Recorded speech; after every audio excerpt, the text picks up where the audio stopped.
Hi, guys, and welcome to another episode of From the Root to the Fruit. I'm your host, Jay Smith. Today's guest we're going to sit down with is a Texan, a friend of mine, air guitar champion. Like, we're going all over the place.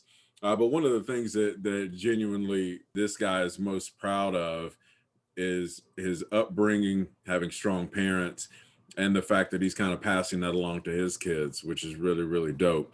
Runner-up teacher of the year. Uh, we're gonna go in. We're gonna find out more about Fernando Sanchez and get to know him. With no further ado, let's get it. My guy Ferny, how are things, dude? Things are going well, man. I can't complain too much. Nice. And you said that you were a elementary school teacher? Yeah, so I do behavior intervention. So I've got kids from kindergarten up to fourth grade with Okay. behavior problems. I teach them social skills every day. We support them in the classroom, and I've got a classroom myself where I've got kids that are there all day, Okay. where their behaviors are so bad that they can't even be in a general education classroom. Okay. And what pulled you in that necessarily that direction, right? Like that cannot be something that everyone is suited for. No. I always thought, from just having kids of myself, like, and then, how my mom raised me, they always said, like, the best compliment a parent could ever get a child about your child is like how well they behave and how disciplined they are. And Absolutely. I figured, these kids at elementary school, we got to really hit them early.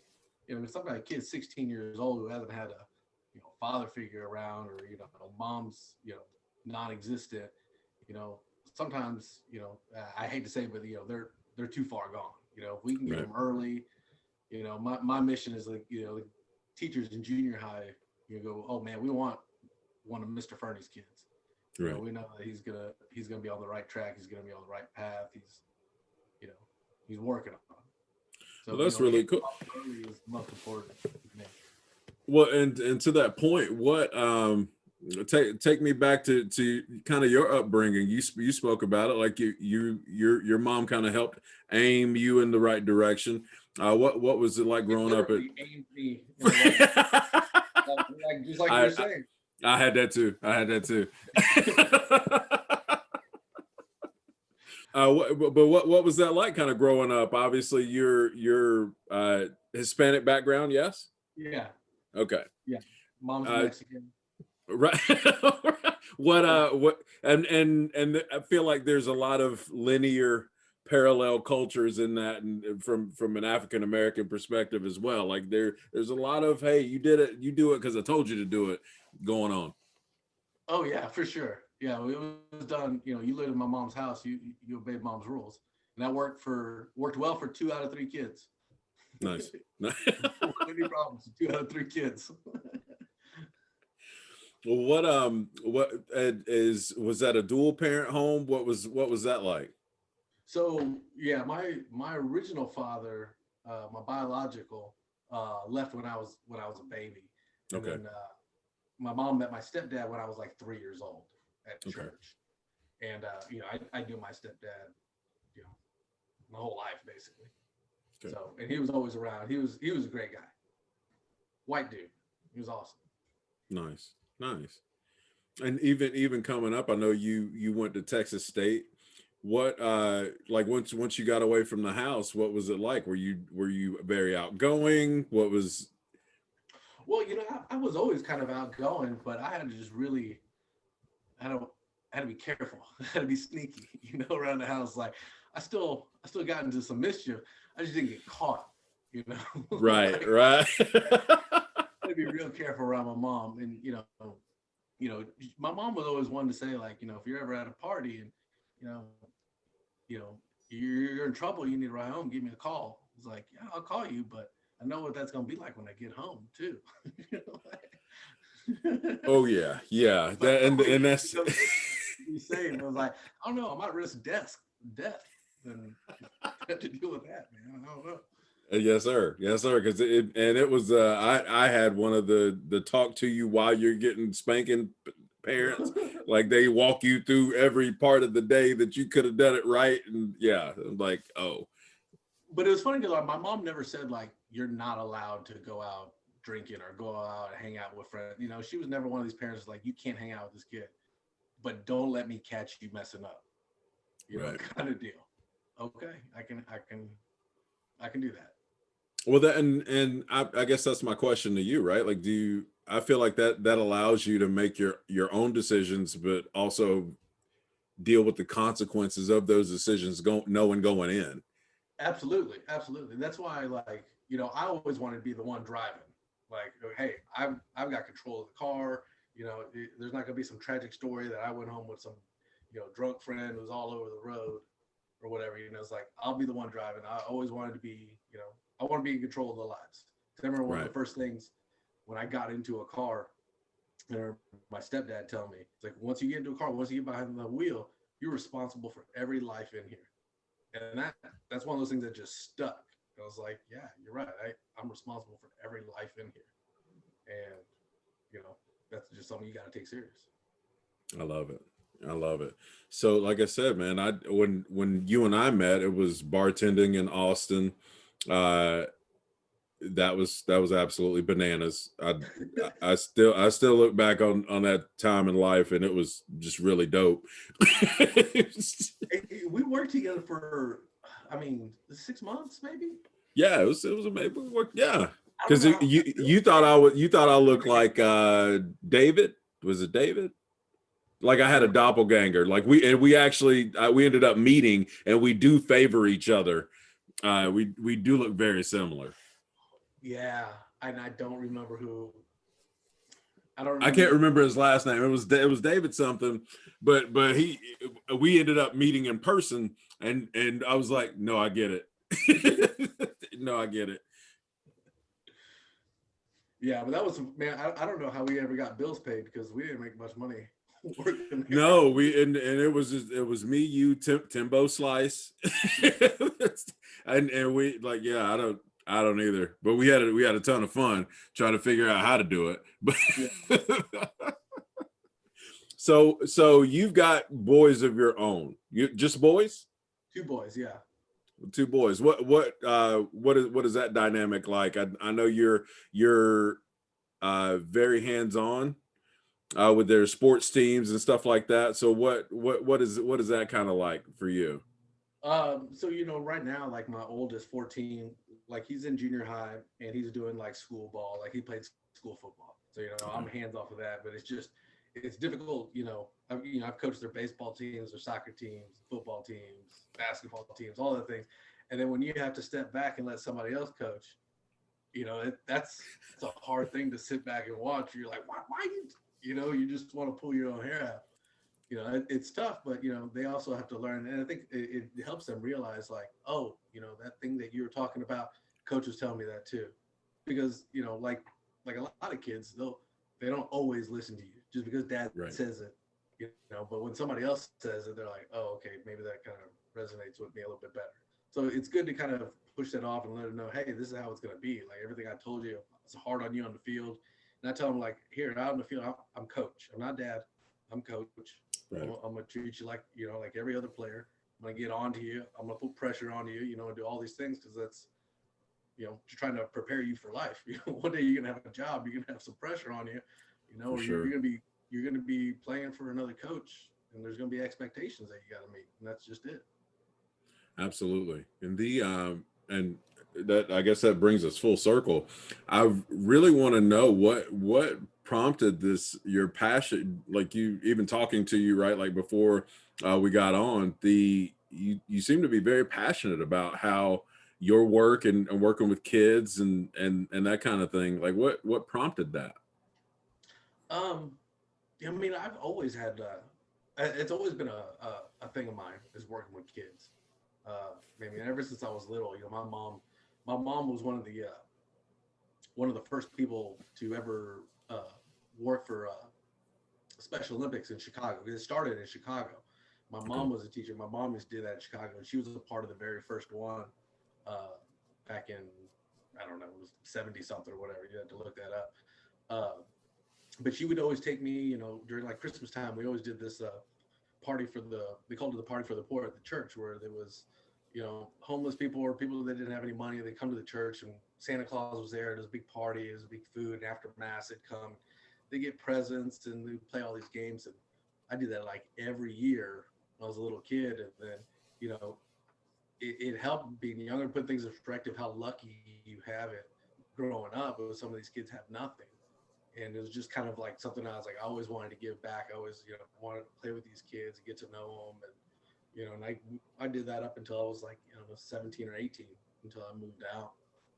And then when I would go back and when I'd go back for like Christmas time and stuff like that, I'd go back and help and volunteer at the church and stuff. And, you know, just being around kids and helping kids out, especially kids without dads. I mean, that's just heartbreaking. Like I see how like my dad wasn't around. I was like, I just don't understand how dads can't be around for their kids. And when you see it, it's just, you know, they need some positive role models. That's what's missing out in this world right now, badly. I 100% agree. So kind of like, yeah, it was like one of those things. Like, hey man, I gotta help wherever I can. And with elementary school, it's like, what better place? And yeah, and like, so you have a regular class of your own, and then in your off period, or is it like the like what's your format? So my setup is I have a self-contained classroom. Okay. And I've got a few students in there. And I got them all day. I mean, we walk them off the bus into the school, walk them into the classroom, and we have 2 people in that classroom at all times. And we've got mats. There's nothing on the wall. I mean, it's grim looking. You know, I mean, there's no cool letters on the wall or anything because that stuff gets torn down and stuff gets ripped up and broken or whatever. So we can't have nice things in there. So it's pretty bare, but they get one-on-one, you know, teaching. Right now, we're doing basically virtual inside that classroom, so everything's online. Okay. All their work is on there, so we just kind of sit by them and help them along the way. And then, you know, they do their specials in there, they do their lunch in there, they do everything in there. And then at certain times of the day, I go out and I do social skills for 4th graders, 3rd grade, 2nd grade, and then 1st and kinders together. So we teach basic concepts. You know, first thing we always talk about is growth mindset. That's like day one. First thing we talk about is having a growth mindset. And that's one of the things that we really push and, you know, talk about, you know, really the whole year, but that's always what we start out with. And then talking about the brain and just kind of how it works, how it functions. Okay. And so, what are one of the principles of the growth mindset for anyone, right? Like I know my wife works for a company that touches on that as well. I know my behavior often needs work. So so what is one of the core principles of having a growth mindset? Well, you know, when we talk about when we first introduce it, you know, it's you know, taking criticism, taking feedback from somebody. Like just because, you know, a teacher's onto you because you got a bad score, she's not saying you're bad. The work you did was bad.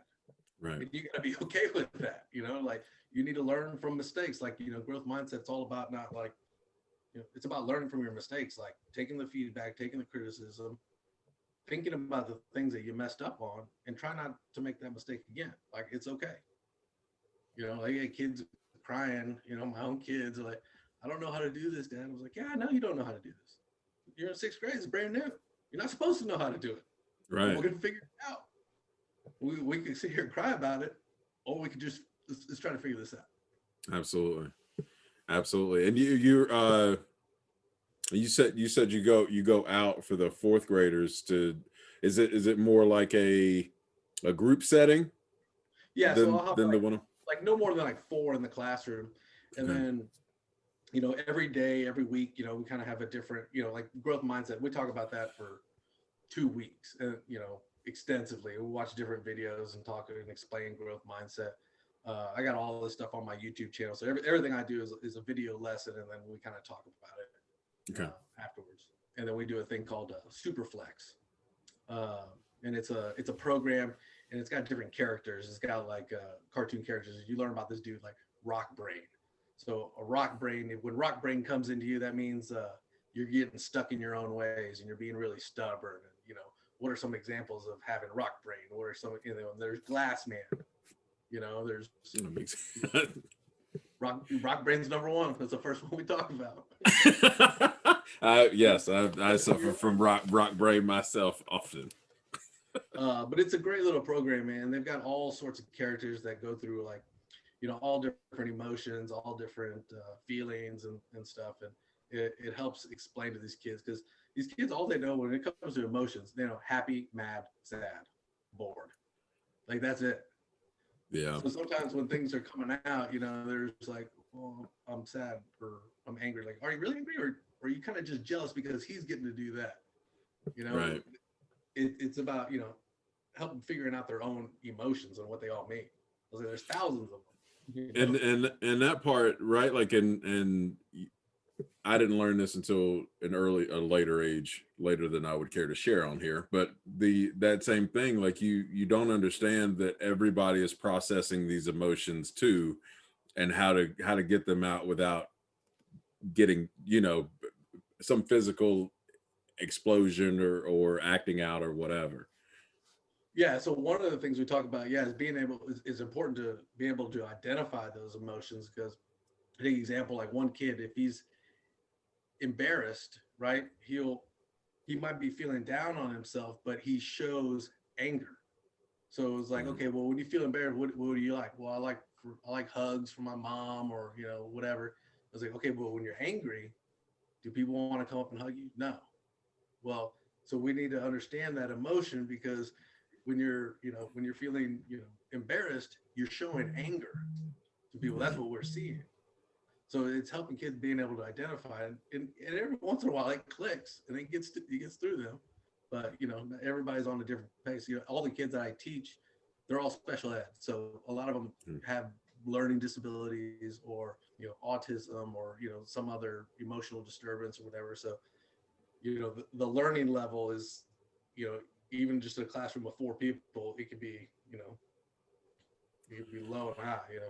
Oh, for sure. Is there any, like, if for those that might be seeking to learn more, is there any literature that you could reach to, or like just a general author, or a space? Because I feel like a lot of people could benefit from this information, not just necessarily those outside the spectrum or anything else. Right now I've been reading a lot of Larry Thompson, and he's got the book, The Roadmap to Responsibility. And I always talk to I've talked to parents all the time. I say parenting books are worthless. Don't get them. Just go with your instinct. But I was like, this book, this is the only one you should ever buy, because it's great. It talks about how you close the exits, right? It was basically, it's excuses. Kids are always going to give an excuse of why they can't do something, why something can't be done. Right. So basically, it's just an approach that you take, the way that you talk to somebody, and it closes those exits off, so they learn to be responsible for themselves. And they go through a lot of things that are in depth that just make you realize, like, how instant gratification and the internet and stuff like that is really ruining kids, because they're spending so much time on it. So much time the kids are handed a phone when they're babies, and it's that video crack. It's like they gotta have it. And it talks about how really puts things into perspective. Like you and I growing up, when you wanted to record a song or record something on TV, like what did you have to do? I'll get the recorder out and screw it up, and had to hit play and record at the same time, do all that stuff. And Right. yeah, Like, you had to look at the TV guide to find out what it was playing, what time, then pause in between commercials so you didn't get the commercials, right? You had to do, basically what they said, you had to do work. You had to yes, work. Now, if a kid, if it doesn't come up on Netflix instantly, or it's not on there, they're just like, forget it. We have access to everything in the world on how to do anything you want. You can get better than a college education if you go through YouTube and look up different subjects. Um, but being able to actually put in work to get something accomplished, kids don't know what that's like at all. And if it doesn't happen instantly, they're ruined. So this kind of helps kids. Basically, the whole idea is them using that part of the brain that made us problem solve and say, okay, well, I need to get a VHS tape. I got to make sure it's blank, or I got to erase something that I can't erase. You got to go through all Yeah. these steps. And it basically helps kids like access that part of the brain that made us thinking, hey, we need to start taking these steps if we want to be able to get this done.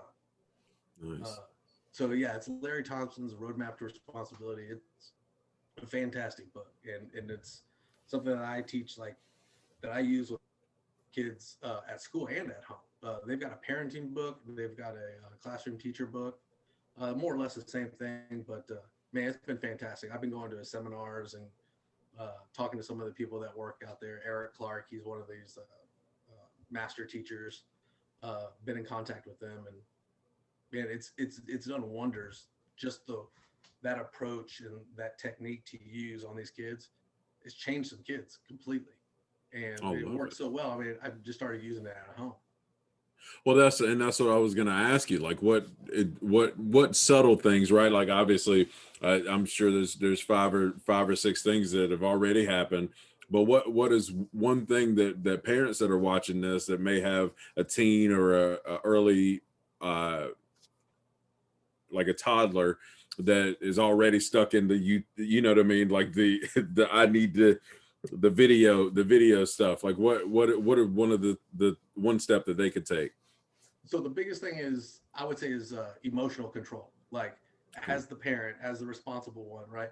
You always have to show emotional control. You can't flip out on a kid, and if you Okay. do, you got to be quick to apologize. Hey, I lost it there. I wasn't, I didn't use my common strategies. I just kind of lost it. I'm sorry. I didn't want to make you feel bad. My fault. I'm sorry. Let's start again. But showing emotional control, because if you don't show emotional control, how are you going to expect a kid to show? Right. But it's not always raising your voice, and it's about, okay, you've got this problem, right? And always telling your kid or your students, if you have a problem with something that's going on in your house or your classroom, you let them know. And you let them know, okay, hey, I've got a problem with you waking up late, or you not making your bed. Okay, it's becoming a problem. I need you to show me, tell me, how are you going to be able to make sure that bed's fixed, or make sure you're waking up on time? So Okay. now they've got to come up with ideas. And it's great because, before, I could tell a kid, hey, I'm waking you up at 7:30 and you're going to make your bed, or I'm going to help you make your bed.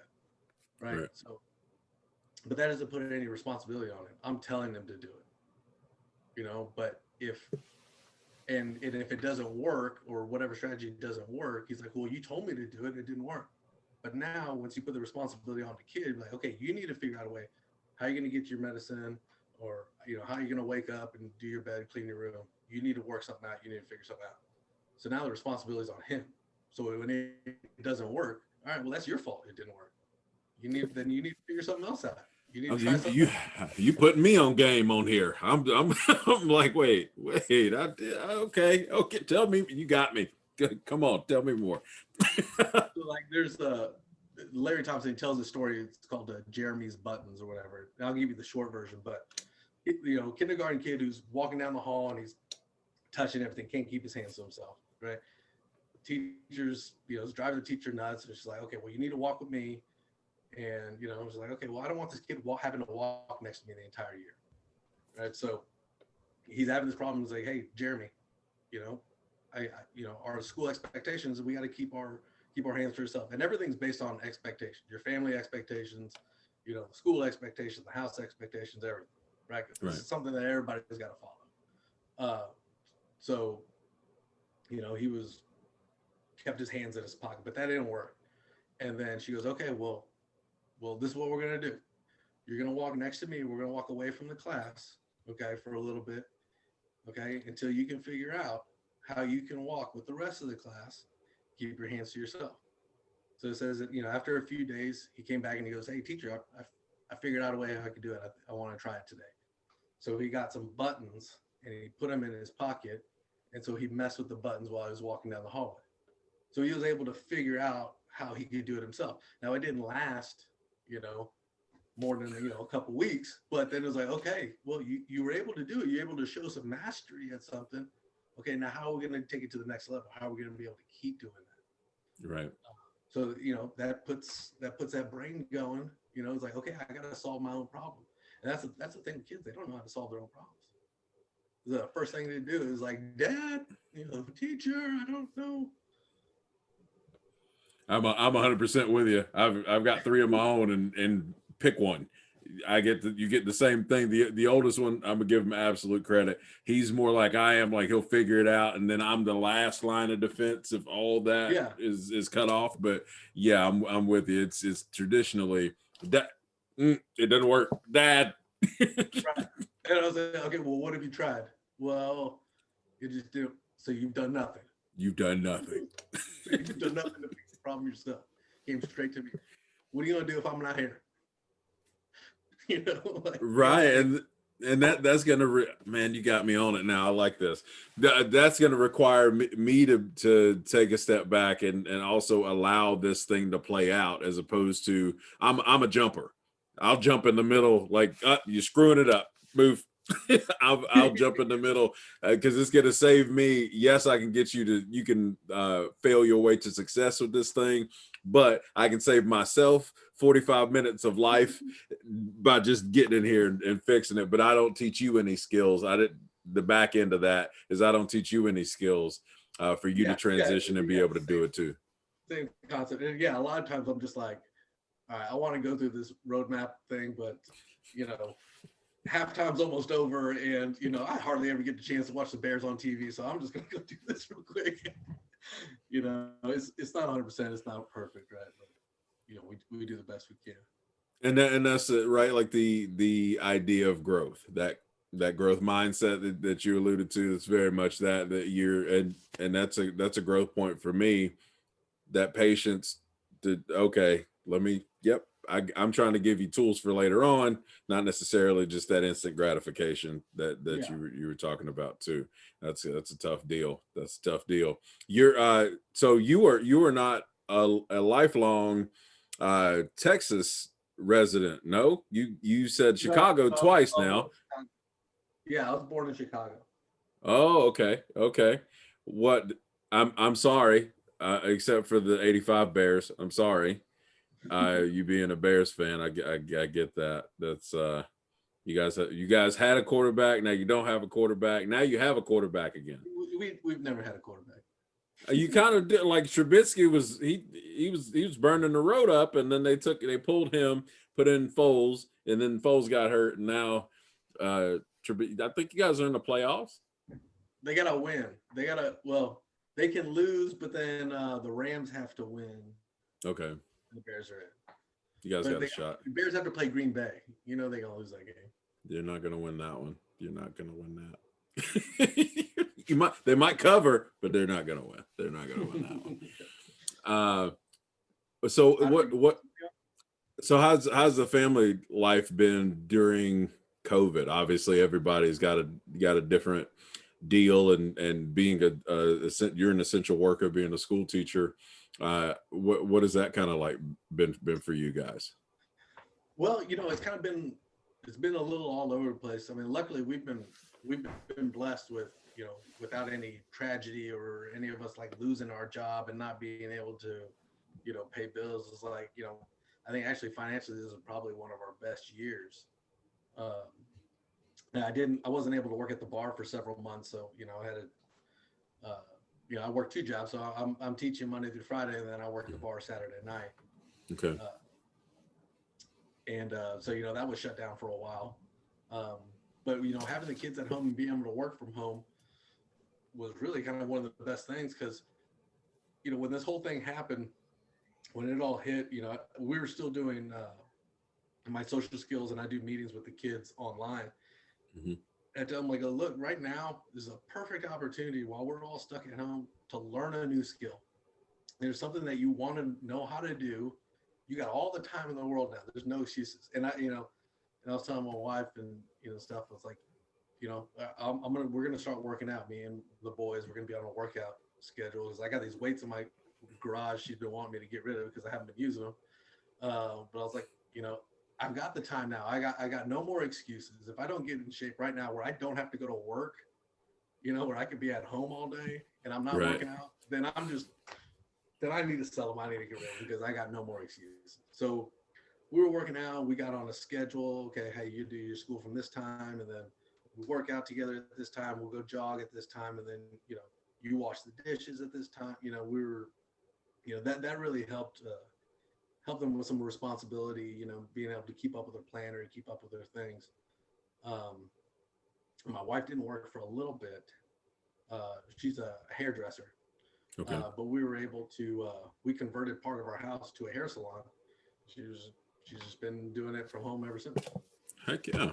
Heck We yeah. kind of got lucky. Like we kind of saw what was happening. We're like, okay, look, there's shutdowns coming and all this other stuff. When we got proactive with it, and then made some smart financial decisions on the stock market and stuff, and we were able to, pay to convert part of the house and fix it up a little bit, and so it worked out well. We've been real lucky. I know a lot of people out there who are, can't get food on the table and stuff, but we've been lucky. We made some smart decisions, and it paid off. Oh, that's awesome. And you spoke about your wife. What how did you guys meet? And kind of flow me through that. We met in Austin when I was a door guy on at Cheers Shop Bar. I was like, I think I was 21. I was 21 years old at the time. Okay. And she was like 20. But she would be going around the streets at night with her girlfriends on 6th Street, and she'd see me, and actually I think one of the times that I actually like talked to her, we used to go to Agave across the street. Do you remember that bar? What was it? What was it beside? It was right next to Touche's in Treasure Island. Right, it was Yes. right in between. So like Yes. On Thursdays they used to do like dollar beers. College night. Everybody's doing $1 something, and I was there with some of my buddies, and we wanted to be big shots. So I was like, all right, I'm buying a beer for everybody in this place, like $20. Right, like but I miss that. I miss Austin, where I can go in there and you can have the time of your life for $30 with a good tip. I don't think it's like that anymore, but I don't know. I haven't partied on 6th Street in a very long time, so I don't know if they still do the dollar wells anywhere else. I'd be surprised if they did. But yeah, I mean, you can go in there, $20-$30 and have the time of your life. Yes, and I mean, and you're like, and that's the, yeah. God, I miss that. I don't miss that, but I can miss that. Yeah. Yeah, I don't miss it, but I miss it. But like I bought around, for everybody, and then like she came up and she was like, I don't really drink beer, but thank you or whatever. And then she just fell in love with me. I mean, can't blame her. Oh, I mean, that's a layup. Easy game. Yeah. I mean, I love you. I get it. Yeah. But then we just started kind of seeing each other throughout the, every other weekend or whatever. She'd come down to 6th Street. I'd be at the door or whatever. Then it just blossomed from there. Love it. And you guys have 2 boys, a 14-year-old and a 11. Oh, those are close. I've got close ones too. Do you get a lot of friction? Is there a lot of you're playing with my toy stuff going? Not really. I mean, they're pretty good with each other. I wish there was a little bit more friction. Maybe that meant they cared a little bit more. Right. But no, man. I mean, they're good. They're good kids. They're good kids. I got no complaints. Well, that's and you opened with that, and that's like the old school, right? Like the biggest compliment you can give me as a dad is that you saw my kids out and about, and they were respectful, they were disciplined, they were doing what they were supposed to be doing. That's all. That's really all we can do, right? Yeah, it's a funny thing because I was talking to a parent the other day, and they're like, well, I don't know if I'm doing it right, or it was like that thing about parenting is that you will never know if you did it right. there's not a date. It's like, oh, when your child turns 25, you'll know. No, you'll never know. You'll never know if you raise your kid right. And that's one of the scariest things especially for me personally. Like I'm used to having the goal set, right? Like I'm a goal setter, a goal achiever, like one of those type A. This is what I'm going to do. This is how I'm going to do it. And this is not that. I think about you every time I set a goal, because I remember you talking about you had to clean those apartments for this summer. Yep. And then I think somebody also had like made a bet with you, like you can't drink for 6 months or whatever, and you're like, oh, it's on now. Like when you set a goal, when you're like, okay, I'm going to do this, you do it. And that's it. Like nothing stopping you, especially if there's money involved. Oh God. Oh yeah. Well, that's how we keep score, right? Like then everybody asks me like, why is it always money? Well, that's how we keep score. If your pride is linked, and most people's are, right, like your pride is linked to a thing, I want that. If you're challenging my strength of character or whatever, like my ability to do a thing, I want something from you that's going to hurt. Yeah, and you can't set a goal without being able to measure it and then having a prize or something at the end. Like right. Like, hey, I'm going to lose 30 pounds. Okay, well then, what are you going to do for yourself then? Like, what else is there for you? Like, what is that? What does that garner you? Buy a new gun, or something. There's got to be something else. Something else on there. A little icing on the cake. Absolutely. But dude, you've really got me with the roadmap to like I'm thinking about it now. Dude, I'll send you everything I got for it, man. I got a couple of videos that have talk about it and go through it. And it's like it was eye opening. Like when I went to this convention in San Antonio, and it was all sorts of professors and everybody talking about kids' behavior and stuff like that. And I went and saw this guy, and I was like, man, this is it right here. I was like, you don't need it's one book, and you don't need any tools. You don't need to buy any extra stuff. It's just like, hey, this is how you should talk to people, and these are the reasons why. And it was like it all just makes sense. Yeah, I'll send you everything I got on it. I'm in. You'll like it. I'm in. Well, I appreciate you coming on the show. Man, I genuinely do. I watched a couple of your episodes, and I was like, man, my man Jay, he's going to the next level. It's like you're doing it right. Trying to get it out there, something positive, right? Like, and we're gonna chew up some stuff on here. That's what we need. We need more positivity out there. Well, I appreciate you, man. We gotta go. You guys, thank you for watching. Please like and subscribe. Helps the channel out a ton. And if you have any input or anything else, please comment as well. I've been Jay Smith. That's Ferny. I appreciate you guys. Take care of each other. Peace. All right, take care.